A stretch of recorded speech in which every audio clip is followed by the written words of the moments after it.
Okay mga ka-board G, so ating pong papalitan ng ating cabin filter, no? So pakita ko lang sa inyo kung paano ang gagawin natin, no? So nakabili tayo ng yan yung filter na nabili natin sa Lazada. Mura lang kuha ko niyan mga ka-board G. So yan, para hindi tayo mahirapan siyempre, teka lang, baka bukas tatanggalin lang natin to. Nakita nyo ba to?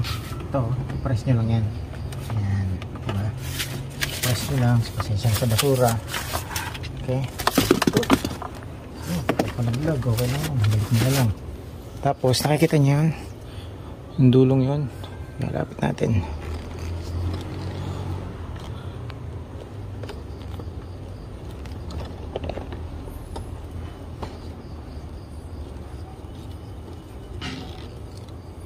Yan.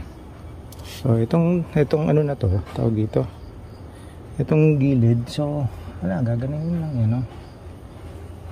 Ito lang, bubuksan mo lang to. Kabila yan. So labas-ilahin mo lang ganyan. Okay, so yun na po yung ano natin, medyo madumi na, itim na, di ba?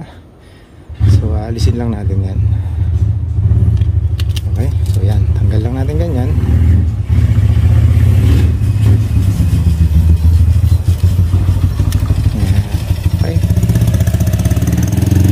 So dato linisin natin dahil gabi na, hindi ko na rin lilinisin, no? So ilalagay na lang natin to. Okay, so ito yung dati niya, kumpara mo dito. So hindi ko alam kung itong nakalagay na to is original o itong nabili natin is original, no? Hindi natin alam. So dahil siguro ito yung nandito na matagal na, so ito yung original. So yung lumabas ngayon ganito lang. So kung ano man, siguro naman pwede na to. So ngayon, natanggalin na natin mga kaboji. Ano natin, siguro naman tama itong nabili natin. Sensa na, agad di ko nagawa kasi alam nyo na, kauwi ko lang. So parang tingin ko, gets ko na. So hindi na kailangan na tong ano na to, hindi na to kailangan. Kasi kaya siguro ginamit to, hindi kakasya.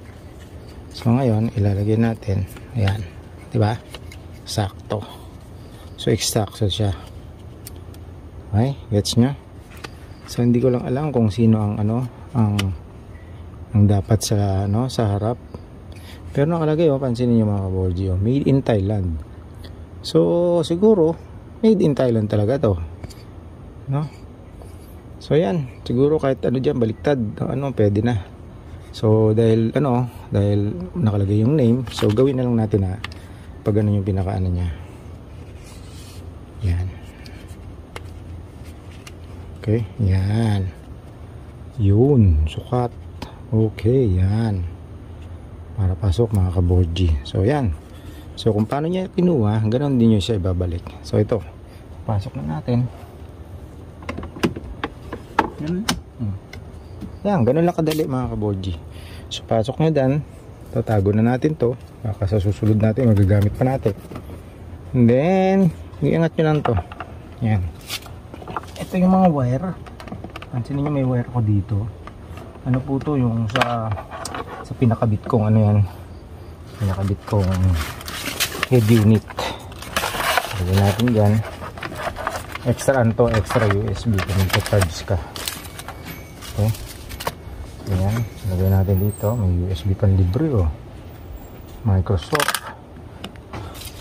Lagay natin ganyan, at itong ano gamit. So use, ganun po ulit, gaganyan lang, i-press nyo lang yung gilid. Sige, okay na, diba? Tapos na. Pause. Walang padali. So ito yung mga nilalagay dito yung pabango. Tapon na rin natin to. Itong dalawa pa, Yan.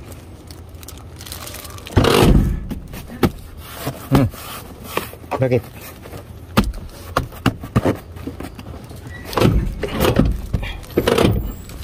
Okay, so yan mga kaborgi. So ganyan lang po pagpapalit ng tawag dito ng cabin filter. Napakadali lang, di ba? So ilalagay ko na lang yung link nung Lazada sa baba sa description below para sa mga gustong bumili rin.